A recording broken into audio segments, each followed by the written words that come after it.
Hello বন্ধুরা, welcome back to my channel. আজ তোমাদের কাছে নিয়ে এলাম ভোলা মাছের রেসিপি সর্ষে বাটা দিয়ে।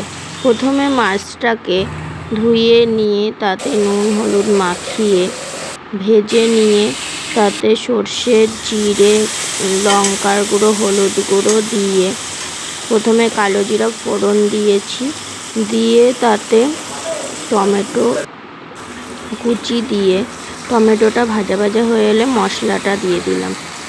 মশলা দিয়ে একটু জল দিয়ে কষিয়ে